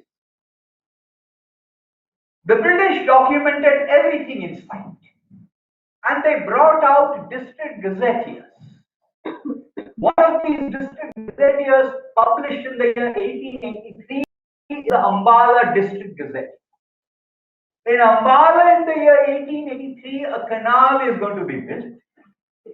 And in 1883 in Ambala, that canal was going to cost 45,000, was going to cost 45,000 rupees in 1883 rupees. How much did the government of the day pay? 20,000. Who paid the remaining 25,000 in 1883 rupees? The community. You mention something like this, and hell will break loose. Notwithstanding the fact that the tax GDP ratio was roughly the same in Kautilya's time as it is today. In fact, in Kautilya's time, it was a little bit higher. I think the next important point to appreciate is in our texts, there are no silos. We tend to have watertight compartments. The four Purusharthas are, the four objectives of human existence are Dharma, Artha, Kama and Moksha. Let's ignore Moksha. Because moksha is about liberation, emancipation, it is about being freed from the bonds of samsara, and all tell us that very few individuals will actually even aspire towards moksha. Forget about achieving moksha. In passing, you ask anyone, what is Hinduism? What are the books on Hinduism? And invariably the answer will be, it is about Adhyatma Dharma. It is about Vedanta. It is about the other world. It is not about samsara. In Bhutan, lamas are funded by the government. But even in Bhutan, what is the percentage of lamas? Around 5% of the population. So in that day and age, whatever it may be, less than 5% of the population were aspiring for moksha from samsara, were going off to vanaprastha and going off to sannyasa. What were the others doing? They were typically householders like us, grihasthas, trying to pursue dharma in that limited sense, not in the adhyatma dharma sense, and trying to pursue kama and artha also, hopefully through legitimate means. So Hinduism or texts on Hinduism must also be about these. If I look at something that Max Muller edited,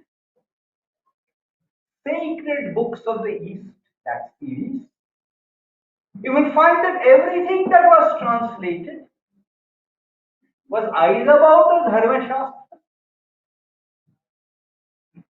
or it was the Vedas, or it was literature. But remember what I said, there were no silos. So Kalidasa was steeped in the tradition of all the other Shastras. I heard Mr. Sardana mention Kautilya. I do not know how many of you know that there is a recorded belief, perhaps incorrect, but there's a recorded belief that Kautilya was actually Vatsayana who authored Kama. So there were no silos. When we look at our text, therefore, we should not look at only Arthashastra. We should look at the corpus of texts that are called Niti Shastra. And one of the texts that to Kautilya's Arthashastra was Kamandaki's Niti Shastra. I heard Mr. Sardana mention Takshashila. And of course Nalanda. University known as Vikramshila, which is now in Bangladesh. The Vice Chancellor of Vikramshila University was a lady, and her name was Kamandaki. And Kamandaki's Niti Shastra was authored by her. So whenever we are talking about Nyaya, it is not just Arthashastra. If one mentions political economy, everyone will say Kautilya and Arthashastra, Chanakya. And if I say Niti Shastra, people will say, oh, you are talking about Panchatantra and Hitopadesh. No. So there was no silo of text. You had the Dharma Shastra corpus, you had Arthashastra, you had the Niti Shastra corpus, and you had the huge Itihas and Purana corpus. All of us think we know the Mahabharata because we've reduced it to the battle between the Kauravas and the Pandavas. 1/3 of the Mahabharata is Shanti Parva and Anushashana Parva, where Bhishma is lying down on his bed of arrows and is teaching Yudhishthira and his brothers. Mr. Sardana again mentioned monetary, non-monetary. If it is a relatively rich person guilty of a crime, if it is a relatively rich person guilty of a crime, you should not imprison him. Instead, you should impose a monetary penalty on him. Because if you imprison him, that is at the cost of the public exchange. It is only a relatively poor man who cannot pay, who should be put in prison. You may or may not agree with this statement, but it has an impeccable rationale and impeccable logic of its own. Who said it? Not the World Bank. Who said it? Not the law and economics guys at the University of Chicago. So who said it? Bhishma. It finds an echo in some of the Dharma Shastra of the Smriti texts also. These are the 19 most important kinds of cases you should try in order of priority. And right at the top, in that day and age, and today, this is on the civil side, is breach of contract. Who said this? You will find it in the Manasamhita post. So there are these, for Dharma Shastras, There is the huge multi-volume translation analysis that was done by Professor.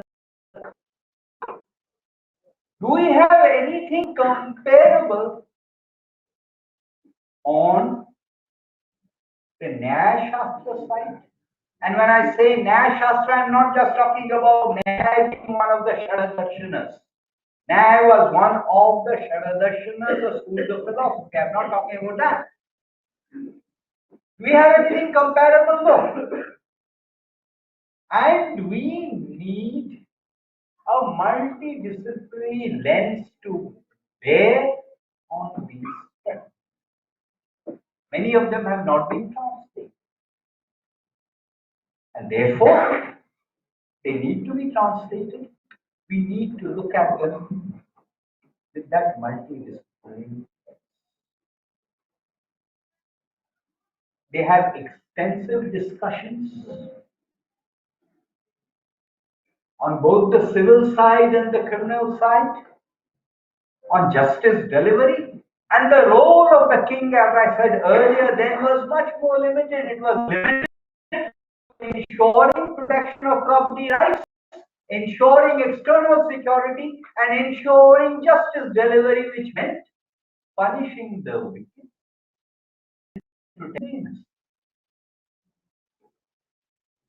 In Sanskrit, can I think of a word for lawyer? I cannot. I can construct an artificial word, but there is no word for lawyer. I appeared on my own. Is there a Sanskrit word for adjournment? No, there isn't. I can artificially construct one. But the texts are full of words for false witness of perjury, with severe penalties.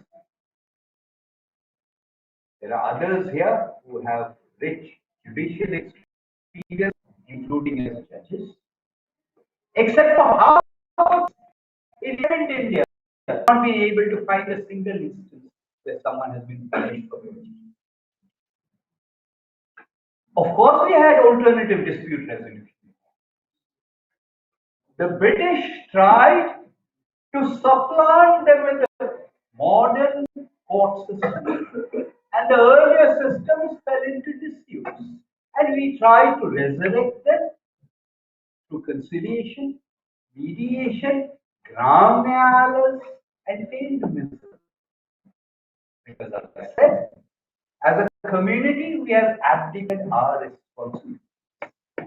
Two final words, and then I will. So my plea really is, we should read these texts, look at them with a multidisciplinary lens, the rich treasure house of knowledge. Two final statements, then I will stop. Indian Penal Code, IPC. Which IPC? 1861 or the 1835 one drafted by Macaulay, the much abused Macaulay. Macaulay was not a trained lawyer. In Macaulay's version of the IPC in 1835, you did not need any example. IPC is littered with it. You did not need examples because everything was precise. There was precision of language. You did not need to explain through illustrations and examples. By the time we came to IPC in 1861, Macaulay's draft had been expanded upon. And so we needed these examples because the imprecision had been. Sometimes we forget this. Section 377. Terrible thing to have section 377 in 1861 in IPC. Of course it is. But please realize, in 1861, section 377 was liberalization. Because before that, under the British law which applied to India before IPC in 1861, the penalty for such a crime was the death penalty. So in 1861, it was a liberalization compared to the death penalty. Why was there a death penalty? Nothing to do with Victorian morality. Go back and read it up. Henry VIII, the famous Henry VIII, coveted the land owned by the monasteries and the nuns. It was a precious asset. He craved that, he coveted that. So he got at the monasteries and the nunneries through the Buggery Act.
प्राचीन ज्ञान और प्राचीन परंपराएं, प्राचीन इतिहास, ऐसी मान 1947-15 अगस्त को भी हमारे देश का जो क्षेत्रफल है उसका आधा हिस्सा राजाओं द्वारा शासित और आधी जनसंख्या, और वहाँ ये परंपरा चल रही थी। 75 साल पहले की बात मैं कर रहा हूँ, जब गुरुकुल भी चल रहे हैं। ये करना तो कुछ ऐसे लग रहा हम हो चुके हैं, बहुत पुरानी बात है। ये तो अभी हाल तक चल रही थी चीजें चालू है, और इसको मैं समझता पुनर्जीवन बहुत आसान है, बहुत दुर्लभ काम नहीं है। धन्यवाद।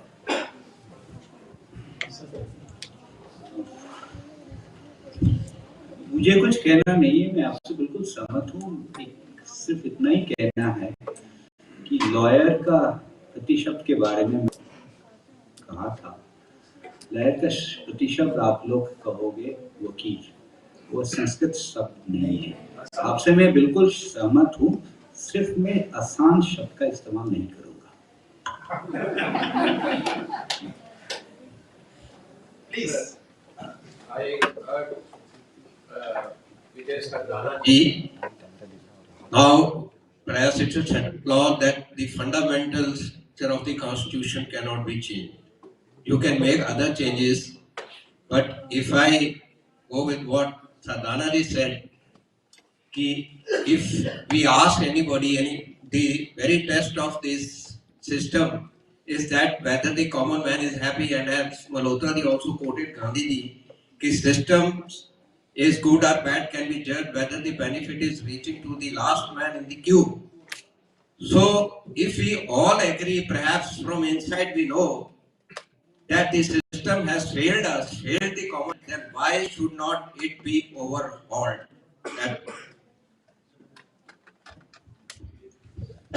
शुक्रिया सर, इम्पोर्टेंट सवाल है। मेरा आंसर बहुत सिंपल है इसके लिए। जब तक आपके पास ये एग्जिस्टिंग सिस्टम है इसको चलने दीजिए। मेरा रिक्वेस्ट है समाज से, और जो बात देवराज साहब ने कही, विवेक जी ने कही, बहुत इंपॉर्टेंट है कि हम लोगों ने पूरे सिस्टम को सोसाइटी से हटा के इंडिविजुअल सेंट्रिक कर दिया है, प्रॉब्लम वहां शुरू हुई। मेरा रिक्वेस्ट है कि जितने भी एमिनेंट जजेस या लॉयर्स का एक ग्रुप बनाया जाए, एक नया कॉन्स्टिट्यूशन जीरो से ड्राफ्ट करिए, जीरो से, including preamble, existing and new drafted दोनों जनता के सामने रखिए, होने दीजिए 2-4 साल डिबेट उस पर। और अगर आपको लगता है कि revised draft is more sensible, तो पार्लियामेंट का स्पेशल सेशन बुला के अडॉप्ट कर लीजिए। प्रॉब्लम कब आती है कि जब हम नया नहीं दिखाते और पुराने के साथ छेड़खानी शुरू कर देते हैं। तो यू गिव ए अल्टरनेट, कैसे ये हटाएंगे ये लाएंगे, बताओ मंजूर है या नहीं? मेरे को लगता है रास्ता आसान। Thank you.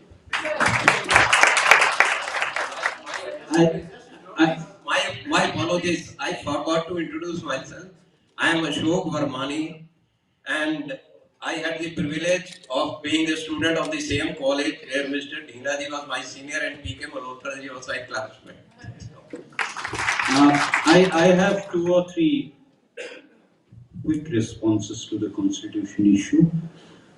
Firstly, much to my reluctance, I have to disagree a bit with Mr. Sardana.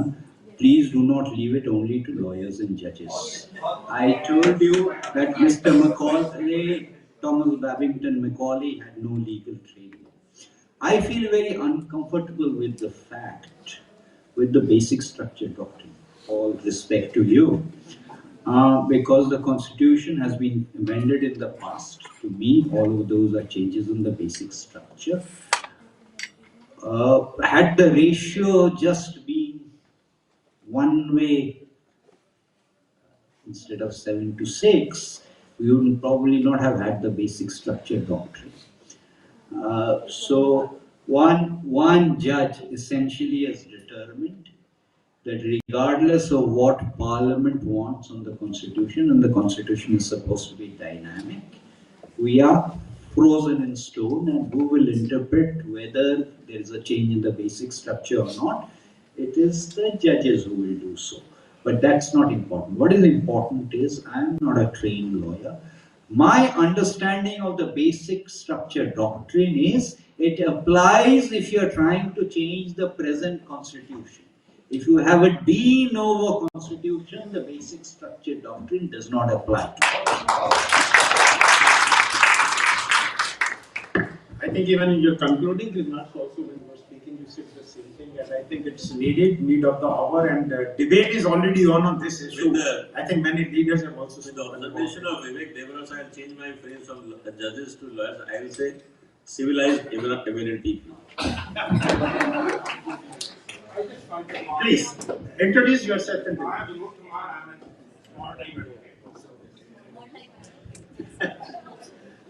Vinod Kumar.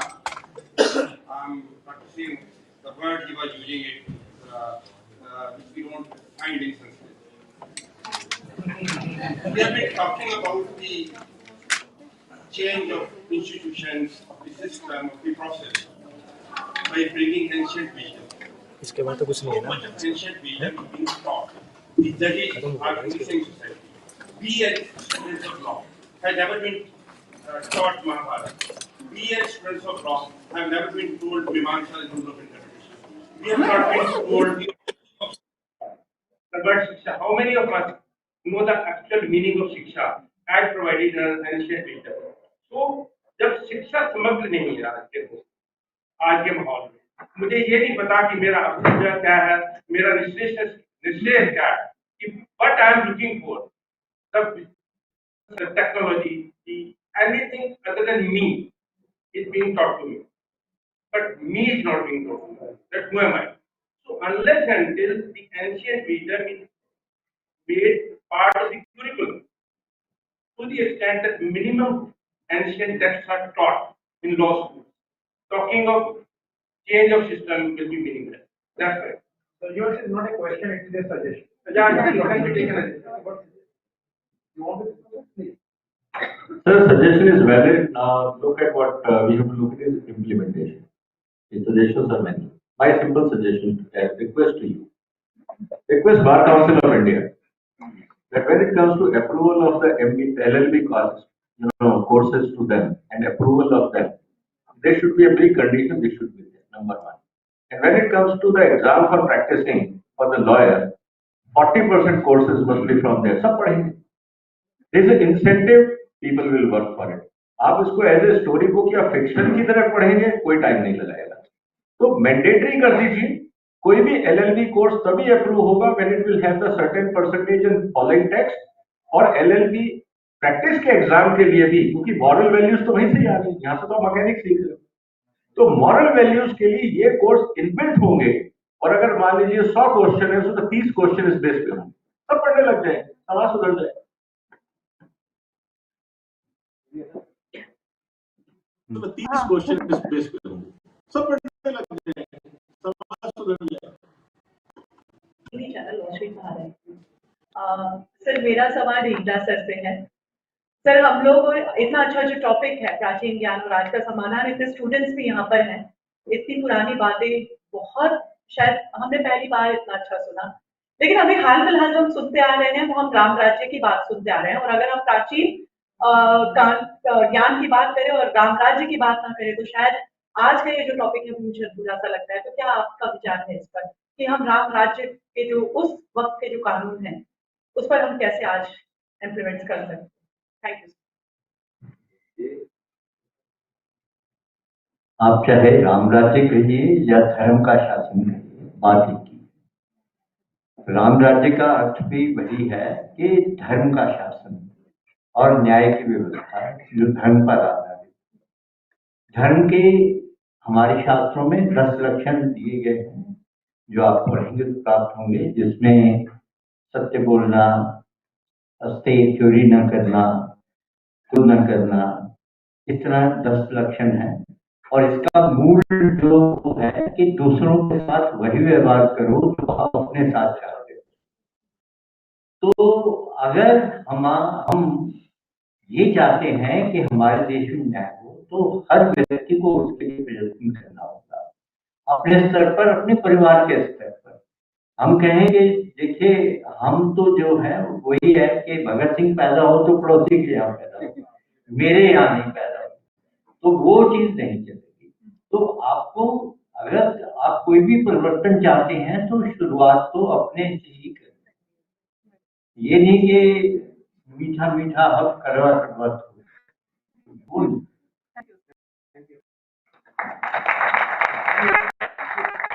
मेरा लास्ट सवाल है, मैं लास्ट आदमी हूँ सवाल पूछने के लिए. तो I am Harshvardhan Sharma and I am a practising advocate and I am the editor in chief of LawStreet Journal.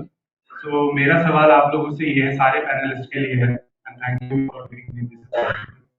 Sir हम बात कर रहे हैं कि भारत सोने की जब बना अपने ज्ञान से, क्योंकि हमारे पास धर्म गुरु थे, सारे गुरु थे, उन्हीं के ज्ञान से हम सोने की चिड़िया बने. तो मेरा सवाल ये है कि आज की जो मूवीज निकलती हैं उसमें सेंसर बोर्ड होता है ताकि ये देखने के लिए कि मूवी सही आ रही है नहीं आ रही है, समाज को क्या ज्ञान देगी नहीं देगी, उसके लिए सेंसर बोर्ड है हमारा बॉलीवुड. लेकिन जो हमारी जितनी भी किताबें हैं जिनका इंटरप्रिटेशन बहुत बड़े बड़े लोग भी करते हैं, सर ने भी किया है, और ऐसे कुछ लोग हैं जो गुमराह भी करते हैं, लेकिन वो बड़ी पब्लिकेशन का सहारा लेके, बड़े इन्वेस्टमेंट्स लेके, एक्टर एक्ट्रेस को एंडोर्स, ब्रांड मैनेजर्स बना के अपनी बुक का प्रसारण करते हैं. तो LawStreet जर्नल में हम इसका अध्ययन कर रहे थे. तो चेंबर ऑफ लैंग्वेजेस करके एक कमेटी सरकार क्यों नहीं बना सकती कि जो भी लोग अपनी किताबों का इंटरप्रिटेशन कर रहे हैं, चाहे वो उड़िया भाषा से कर रहे हो, चाहे तमिल में कर रहे हो, चाहे हिंदी में, चाहे संस्कृत में, वो सही इंटरप्रिटेशन उस लैंग्वेज का करें. क्योंकि संस्कृत में, हिंदी में गू का मतलब गोबर होता है और संस्कृत में गू का मतलब ज्ञान होता है. और काफी इंटरप्रिटेटर्स इसे गलत वे में लिखते हैं और आगे ऐसे बहुत से ऐसे संस्कृत के शब्द होते हैं जो इंटरप्रिटेशन सही नहीं की जाती है, जिसकी वजह से जो हम किताब इनका रेफरेंस भी देते हैं कि इसको पढ़ो या इसको पढ़ो, वो इंटरप्रिटेशन जिनकी लिखी गई है वो कितने सही है उसको कौन इस कंट्री में चेक करने वाला है, इसका अभी तक कोई कमेटी नहीं है. और दूसरा जो इम्प्लीमेंटेशन की बात है कि इस ज्ञान को आगे सार्थक कैसे किया जाए, तो कोलोनाइजेशन के ब्रिटिशर्स के टाइम पे हमारा जो गुरुकुल सिस्टम था वो क्रैश कर दिया गया था, इसीलिए क्योंकि भारत का गुरुकुल सिस्टम ही उसे सोने की चिड़िया बना रहा था। और जब तब से जो अंग्रेजों ने उसे क्रैश करा हुआ है, आज तक इंडिपेंडेंट इंडिया में भी किसी ने वैदिक बोर्ड की डिमांड नहीं की है कि जिसमें एक अच्छी इंटरप्रिटेशन की किताबें, हमारे पास पाणिनि है, आर्यभट्ट हैं, हमारे पास इतने बड़े बड़े वेद ऋषि हैं जिन्होंने फिजिक्स, केमिस्ट्री, बायो, मैथ्स हर चीज में किताबें लिखी गई हैं, लेकिन हम उनकी किताबें फॉलो ना करके वेस्ट की ही कर रहे हैं, सीबीएसई पढ़ रहे हैं, आईसीएसई पढ़ रहे हैं, अब तो पाथवेज जैसे भी स्कूल आ गए जो आईबी बोर्ड ला रहे हैं। वैदिक बोर्ड का इस देश में कोई क्यों चलन नहीं आ रहा है? जो 1863 में जो अंग्रेजों ने बैन किया, वो आज खोलने की बात क्यों नहीं? बेसिकली अगेन ये आपका क्वेश्चन नहीं, आपका सजेशन है कि there should be an organization which is looking into the text which is being translated into other languages. That is what बिल्कुल सर, बिल्कुल होना चाहिए। मैं ये मानता हूँ एक चीज को, वरना आज की डेट में मैं अगर बड़ा आदमी हूँ, मैं लिख दूं किताब, मैं पेंगुइन को हायर कर लूं और अमिताभ बच्चन को एंडोर्स करवा दूं। I think we want to make time discipline also, and there are many questions. I know many hands are being raised and many people want to ask questions. My suggestion for consideration will be that after we close this session, and maybe then we will be mixing up, and you can ask your question to the panelists one to one. That should not be an issue. But because we have a time constraint, I will have to put a full stop here to the questions. Later on, you can ask the questions to the panelists when you meet all of them. Please proceed. Thank you. Thank you, sir, and thank you, audience, for showing such great enthusiasm. And I still feel, like sir said, that you might be having a lot of questions, but we can interact, of course, later and continue with that.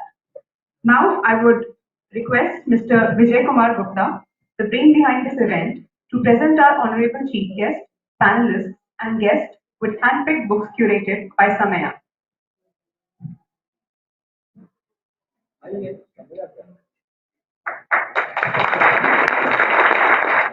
Just I want to make one comment. जब आप picture देखने जाते हैं, आपको पता होगा कि picture में हीरो कौन है, हीरोइन कौन है, क्योंकि आप उनको पर्दे पे देखते हैं। लेकिन पर्दे के पीछे उसका कैमरामैन कौन है, डायरेक्टर कौन है, वो बहुत लोगों को पता नहीं होता।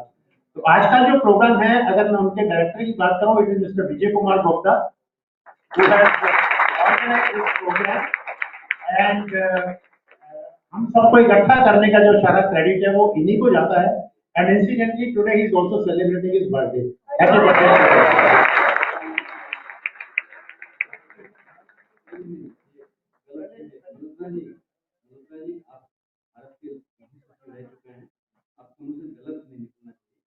He is not celebrating his birthday. We are celebrating.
I would request Mr. Vijay Kumar Gupta to also honor our knowledge partners, IIMT Law College Director Monica Rastogi.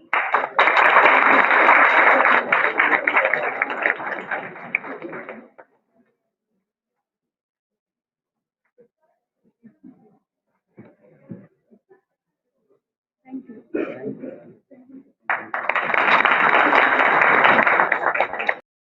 IIMT Law College Dean N.K. Sharma.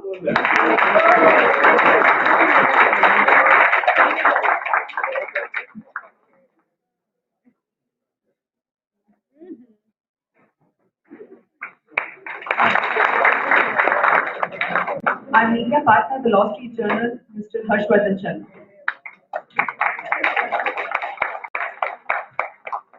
Sir, now I request you to present the vote of thanks as we close this evening.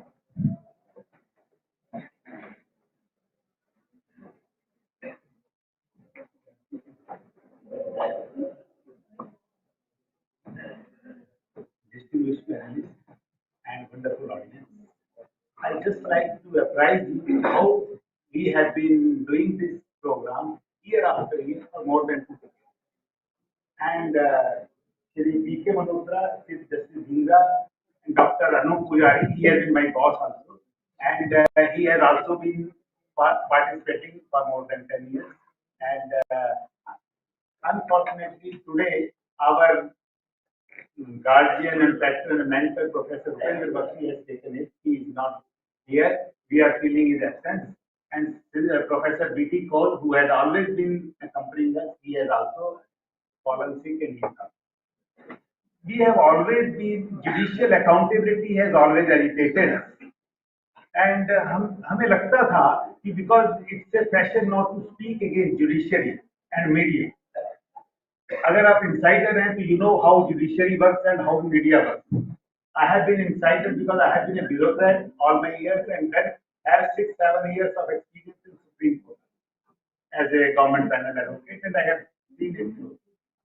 तो मुझे कई बार हम हर साल कुछ करते हैं, report बनाते हैं, जैसे ये रिपोर्ट हमने बनाई थी प्रोफेसर उपेंद्र बख्शी, जस्टिस धिंग्रा और मल्होत्रा जी की सुपरविजन में मैंने बनाई थी 40 पेज की रिपोर्ट, सारी हाईकोर्ट में भेजी थी, सुप्रीम कोर्ट में भेजी थी, कहीं से एक्नॉलेजमेंट नहीं आया। तो हम यही कर रहे हैं कि बेवफा की महफिल में वफा की बात क्या कही।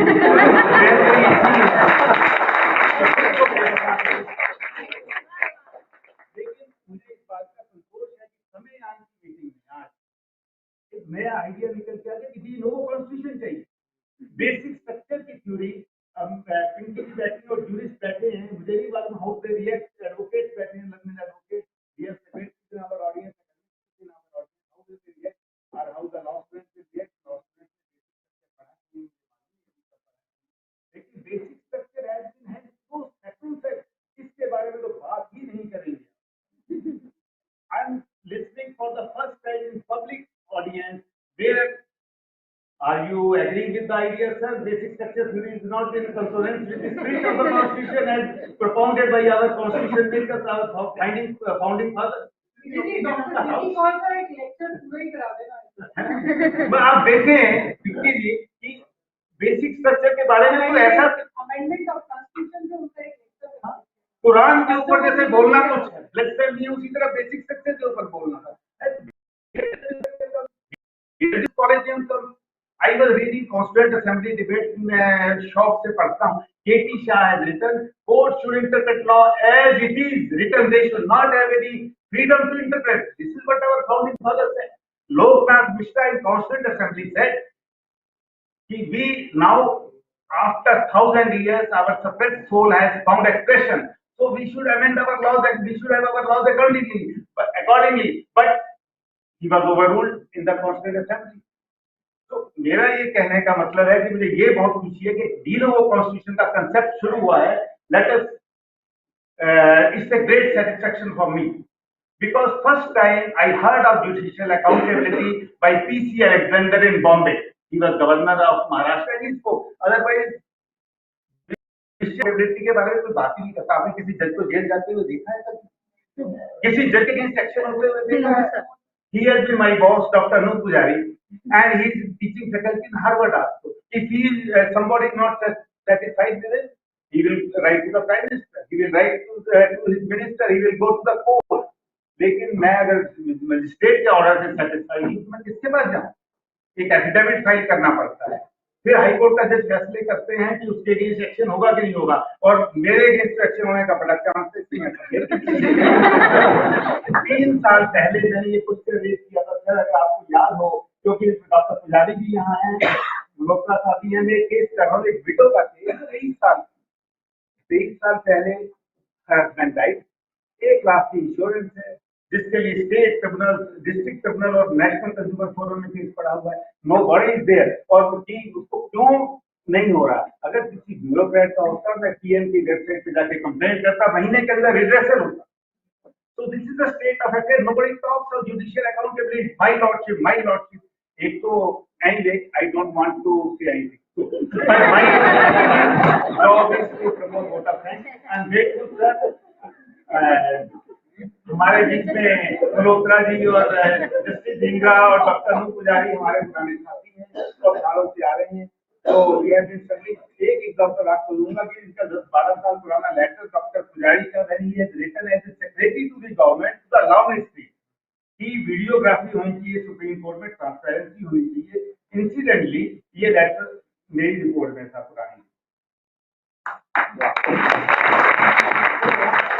This was the first time that I saw a government of India secretary writing to law ministry.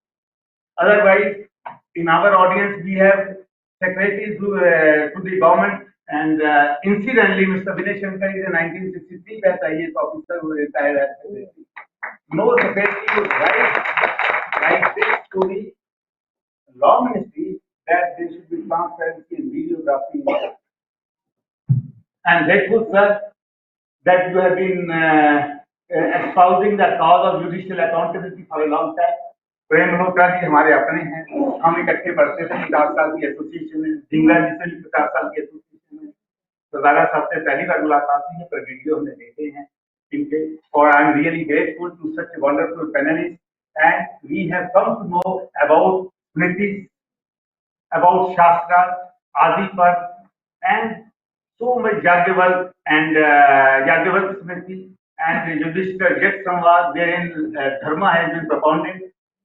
So new concept we have learned. I think students will carry it forward. Or there have been probing questions from Narendra ji. He is also much deep into our ancient knowledge system.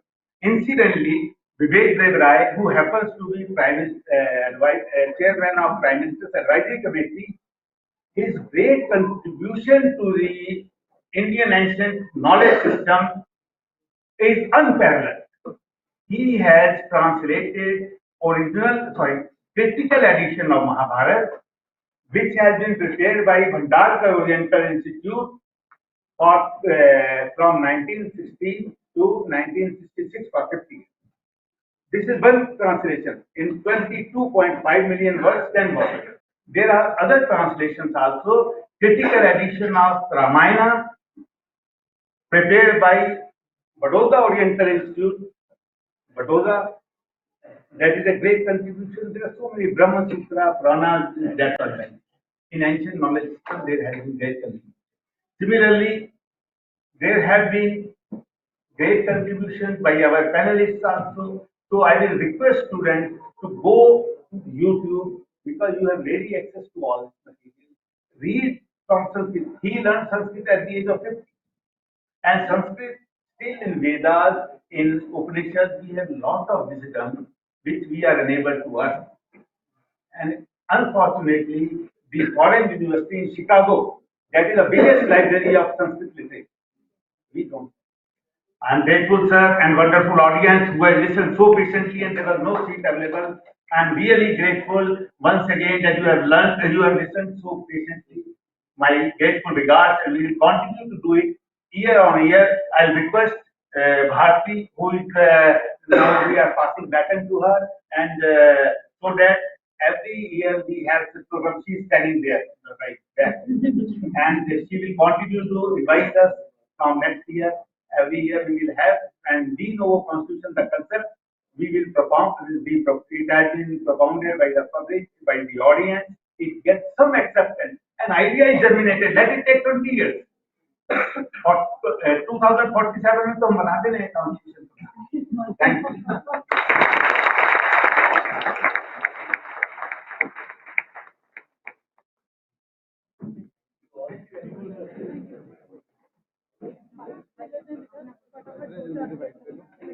you.